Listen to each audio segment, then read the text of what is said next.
महाराष्ट्र की राजनीति में बयानबाजी का दौर कभी थमता ही नहीं। ताज़ा मामला मंत्री प्रताप सरनाईक का है, जिन्होंने एक बार फिर शिवसेना के भीतर वरिष्ठ बनाम वारिस की बहस छेड़ दी है। सरनाईक ने जमकर तीर चलाए सीधे उद्धव ठाकरे और संजय राउत की तरफ। बता दें कि प्रताप सरनाईक ने कहा है कि आज मैं जो भी हूँ वो सिर्फ और सिर्फ बालासाहेब ठाकरे की वजह से हूँ। उन्होंने मुझे मौका दिया, आशीर्वाद दिया, लेकिन उद्धव साहब ने क्या किया, अपने बेटे को मंत्री की कुर्सी पर बिठाया और बाकी सब सीनियर नेताओं को साइड कर दिया।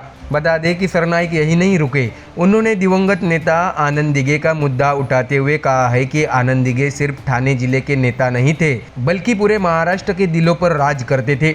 वो 24 घंटे जनता की सेवा में लगे रहते थे। आज भी आम लोग उन्हें भगवान की तरह मानते हैं, और अगर ऐसे नेता के बारे में कोई गलत बयानबाजी करेगा तो ये महाराष्ट्र की संस्कृति और परंपरा के खिलाफ है। दर्शकों, यह सरनाईक का इशारा साफ साफ संजय राउत की तरफ था। बता दें कि संजय राउत के हालिया बयान पर पलटवार करते हुए सरनाईक ने कहा, राउत साहब जरा याद करिए, जब आपको बालासाहेब ठाकरे ने राज्यसभा भेजा था तब क्या कोई और शिवसैनिक नहीं था? क्या उस वक्त आम कार्यकर्ता मौजूद नहीं थे? मगर नहीं, बाला साहब ने आपको सिंदूर लगाया और टिकट दिया, तभी आप आज इस पोजीशन पर है। तो दूसरों को सिंदूर लगाने की बात करने से पहले अपने इतिहास पर भी नजर डालिए।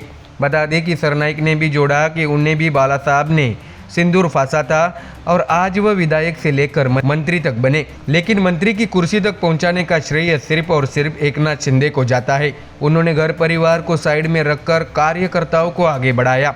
दर्शकों, बता दें कि प्रताप सरनाईक का यह सबसे बड़ा तंज उद्धव ठाकरे पर था। उन्होंने कहा, उद्धव सरकार में मैं सीनियर विधायक था, लेकिन मुझे मंत्री पद नहीं मिला। क्यों? क्योंकि उद्धव साहब ने अपने बेटे आदित्य ठाकरे को मंत्री बना दिया। यही तो फर्क है उद्धव और शिंदे में। उद्धव ठाकरे ने परिवारवाद को तरजीह दी, जबकि शिंदे ने असली कार्यकर्ताओं को मंच दिया। उन्होंने ये भी कहा है कि यही वजह है कि आज वे शिंदे की सराहना करते हैं। शिंदे साहब ने कभी बेटे, भाई और रिश्तेदारों को मंत्री नहीं बनाया।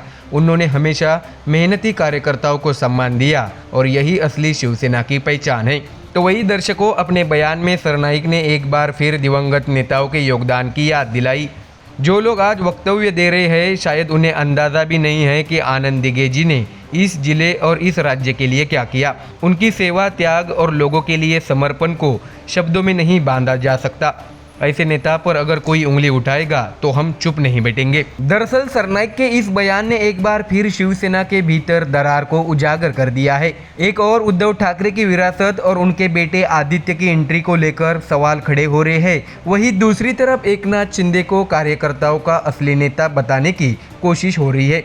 यह बयान राजनीतिक हलकों में सिर्फ एक प्रतिक्रिया नहीं, बल्कि एक रणनीतिक हमला माना जा रहा है, क्योंकि जब भी उद्धव ठाकरे की विरासत और उनके फैसलों पर सवाल उठते हैं, सीधे सीधे वंशवाद बनाम कार्यकर्ता का मुद्दा गर्मा जाता है। ऐसे में दर्शकों, प्रताप सरनाईक का ये बयान आने वाले चुनावी मौसम में बहुत मायने रखता है। इसमें बालासाहेब ठाकरे और आनंद दिघे की याद दिलाना, इसमें तंज है संजय राउत को आईना दिखाना, और इसमें सीधा वार है उद्धव ठाकरे पर परिवारवाद का आरोप। ऐसे में राजनीति की इस स्क्रिप्ट में हीरो कौन बनेगा और विलन कौन ठहरेगा, ये तो आने वाला वक्त ही बताएगा।